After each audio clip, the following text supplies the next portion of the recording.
Dans les années 1890, la colonisation fait couler plus d'encre que de sang. Ce grand jeu africain est comme une course aux espaces vacants où un drapeau peut encore être planté. Jules Ferry écrivait alors « Un mouvement irrésistible emporte les grandes nations européennes à la conquête des terres nouvelles. C'est comme un immense steeplechase sur la route de l'inconnu. » Mais qu'est-ce qui fait courir ainsi les Français et les Anglais?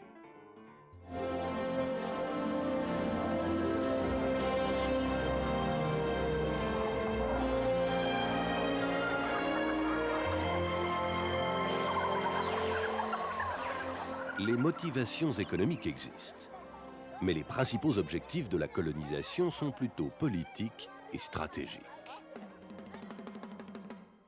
Les Anglais veulent contrôler la zone du canal de Suez et de la mer Rouge, qui est pour eux une étape essentielle sur la route des Indes. La France et l'Angleterre poursuivent chacune à sa manière leur mission civilisatrice.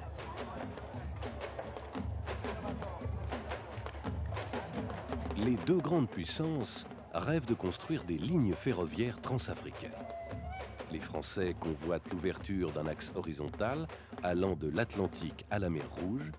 Les Anglais voudraient réaliser un axe vertical reliant l'Égypte à l'Afrique du Sud. Ces deux axes se croisent dans une région du Haut-Nil dont le point sensible est Fashoda.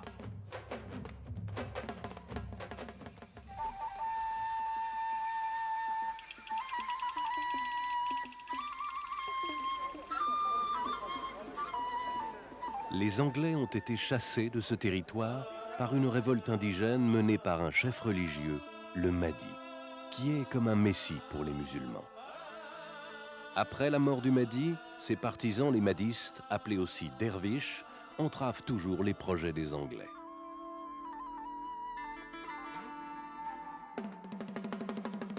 La France profite de cette situation pour placer le capitaine Jean-Baptiste Marchand à la tête d'une expédition.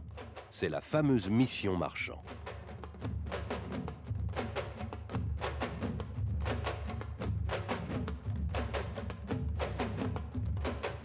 Partie de la côte ouest de l'Afrique pour rallier Fashoda, elle a pour but de préparer la jonction Atlantique-Mer Rouge. Apprenant cela, les Anglais renforcent leur lutte contre les mahdistes pour gagner de vitesse les Français dans la course au Nil et empêcher Marchand d'atteindre Fashoda. Dans le Petit Parisien du 26 décembre 1897, on peut lire « Il y a quelques jours, une sinistre nouvelle a circulé. On disait que les membres de la mission Marchand avaient été anéantis dans la région du Bahr el-Ghazal. »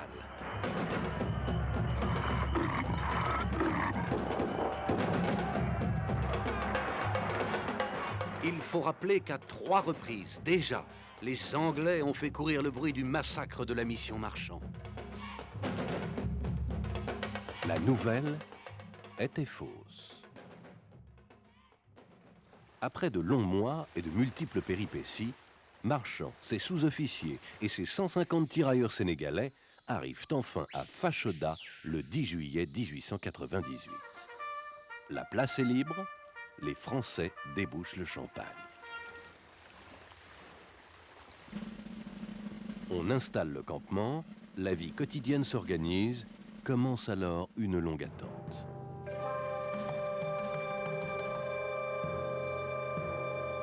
Où sont les Anglais? Que font les mahdistes? Pendant 1 mois et demi, les seules informations sont des rumeurs colportées par les indigènes Chilouks.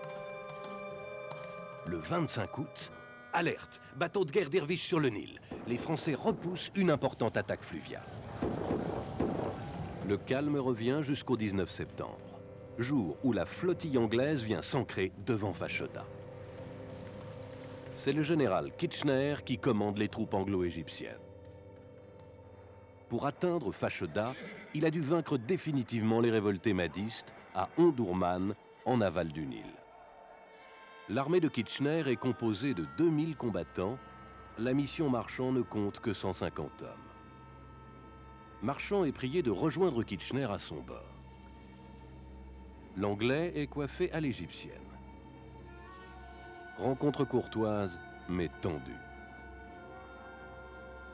Marchand est contraint d'accepter les conditions de Kitchener, qui exigent que les couleurs égyptiennes soient hissées non loin du drapeau français, en attendant que les gouvernements français et anglais prennent une décision.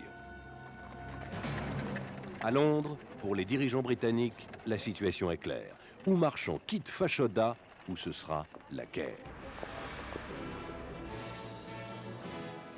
À Paris, Théophile Delcassé, le ministre des Affaires étrangères, est pris entre cette intransigeance britannique et la lourde pression des nationalistes qui veulent maintenir le drapeau français à Fashoda. Delcassé choisit la paix. Il envoie un câble à Marchand, utilisant pour cela le système de communication anglais alors en place entre Londres et le Caire. Marchand fait le voyage de Fashoda jusqu'au Caire pour venir lui-même en prendre connaissance. Le message lui ordonne d'évacuer Fashoda et de rentrer en France. En 1899, un journaliste parisien écrit « Retour chargé de tristesse, tant d'efforts perdus. 3 années entières, s'être sacrifié pour le succès d'une entreprise inouïe et être obligé de rétrograder après le triomphe. »